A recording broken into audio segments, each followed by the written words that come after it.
हमले के 7 साल और सरकार से 7 सवाल, जिनके जवाब आज भी शहीद हुए जवानों का परिवार चीख चीख कर मांग रहा है। पुलवामा जांच का आप अभी भी इंतजार कर रहे हैं? जी, अभी भी इंतजार कर रहे हैं। सरकार अगर जांच कराती पुलवामा पे कि पुलवामा हमला कैसे हुआ, तो मुझे भी ये लगता कि नहीं, सरकार जवानों का बहुत ख्याल रखती थी। जवान बाई ईयर जाना चाहते थे, जवान सुरक्षा मांग रहे थे कि मैं ऐसे कन्वेंस से नहीं जाऊंगा, मैं बाई ईयर जाऊंगा, तो सरकार को देनी चाहिए।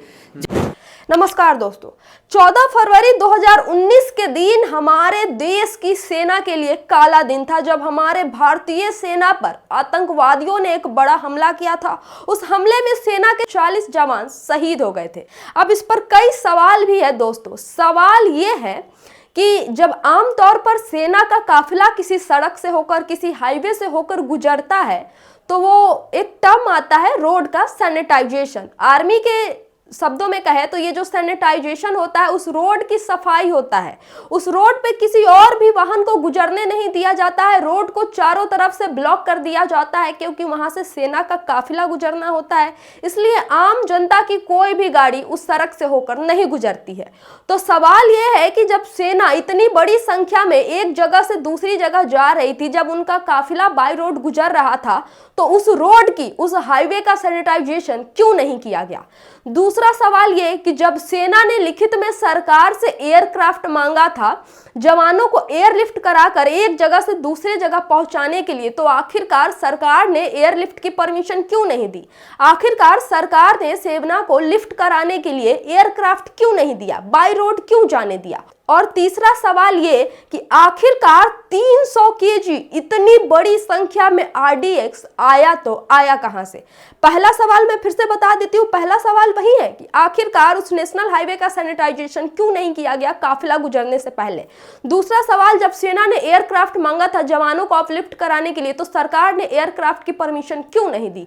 और तीसरा सवाल, इतनी बड़ी संख्या में आरडीएक्स आया और इंटेलिजेंस एजेंसी क्या कर रही थी? जो जितनी भी इंटेलिजेंस की एजेंसी जो सरकार के अंतर्गत आती है, वो क्या कर रही थी? वो इतनी नाकाम साबित हो गई थी कि ये आज तक पता नहीं लगा पाई कि इतनी बड़ी संख्या में 300 केजी के क्वांटिटी में आरडीएक्स आया तो आया कैसे? और क्या सरकार के पास सैटेलाइट नहीं है जिस सैटेलाइट से वो डिटेक्ट कर ले? आखिरकार जवानों के सुरक्षा में इतनी बड़ी चूक कैसे हो गई कि जब सेना का इतनी बड़ी संख्या में काफिला गुजर रहा है, तो वहां कोई संदिग्ध सेना के काफिले को टक्कर मार देता है, इतनी देर तक सेना के काफिले को फॉलो करता रहता है? ये कैसे हुआ?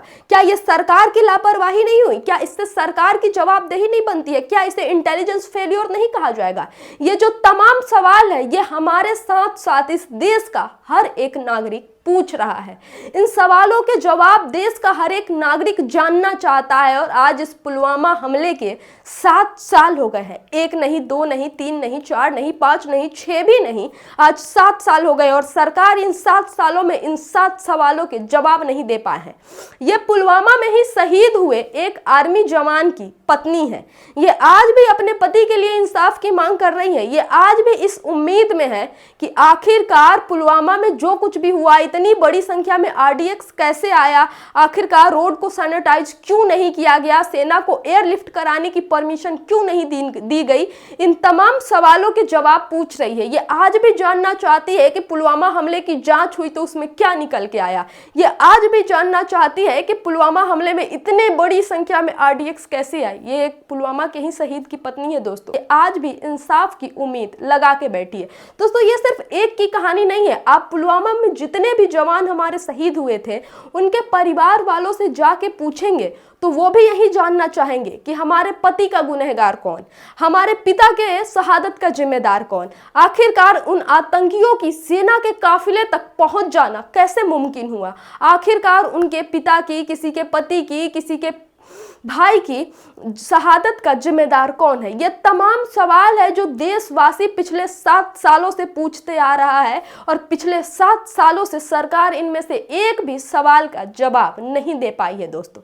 पुलवामा हमला क्यों हुआ, कैसे हुआ, किसकी जवाबदेही से हुआ, इनमें से किसी भी सवालों के जवाब देने में ये सरकार नाकाम रही। हाँ, वो बात अलग है कि इस हमले के बाद पाकिस्तान में जाकर स्ट्राइक की, वहां 300 से ज्यादा आतंकियों को मार गिराए और उसी सेना के नाम पर वोट भी मांगा। सरकार ने नीचता की हदें पार करके शहीदों के नाम पर वोट मांगा। लेकिन आज फिर पुलवामा के 7 साल हो गए हैं दोस्तों, और अगले साल भी 8 साल हो जाएंगे और उससे अगले साल 9 साल हो जाएंगे। लेकिन सरकार जितने साल बढ़ते जाएंगे उनमें से एक भी सवालों का जवाब नहीं दे पाएगी। और यही है मोदी सरकार का सबसे बड़ा इंटेलिजेंस फेलियर, सबसे बड़ा फेलियर, जहां सेना पर हमला हो जाता है और सरकार पता तक नहीं लगा पाती है कि यह हमला हुआ कैसे। जम्मू कश्मीर के गवर्नर उस वक्त थे सत्यपाल मलिक। सत्यपाल मलिक कई तरह के आरोप भी लगाते हैं भारतीय जनता पार्टी की सरकार पर। सत्यपाल मलिक कहते हैं कि सर, मामले में कुछ गड़बड़ है, और हमने जब प्रधानमंत्री को बताया, जब रक्षा मंत्री को बताया, तो उन्होंने मुझे चुप रहने के लिए कहा। दोस्तों, सत्यपाल मलिक गवर्नर के पद पर अब तो नहीं रहे, लेकिन जब पुलवामा हमला हुआ था तब सत्यपाल मलिक गवर्नर के पद पर थे और उन्होंने इस भाजपा सरकार के ऊपर कई सारे सवाल खड़े किए थे, कई सारे आरोप लगाए थे और यह भी कहा था कि ये जो पुलवामा हमला है इसमें ये तो पूरी तरीके से एक साजिश लगती है। दोस्तों, 7 साल हो गए इस हमले को और आज भी हम उतने ही गर्व के साथ हम अपनी सेना को सलाम करते हैं, उसकी शहादत को सलाम करते हैं, उसके त्याग बलिदान को सलाम करते हैं और सरकार से हिम्मत करके वही 7 सवाल पूछते हैं कि पुलवामा हमले का जिम्मेदार कौन है। दोस्तों, आपको क्या लगता है यहाँ पे कमेंट करके जरूर बताएं और पुलवामा के शहीदों के लिए शहादत में 2 शब्द जरूर लिखें। बहुत बहुत धन्यवाद।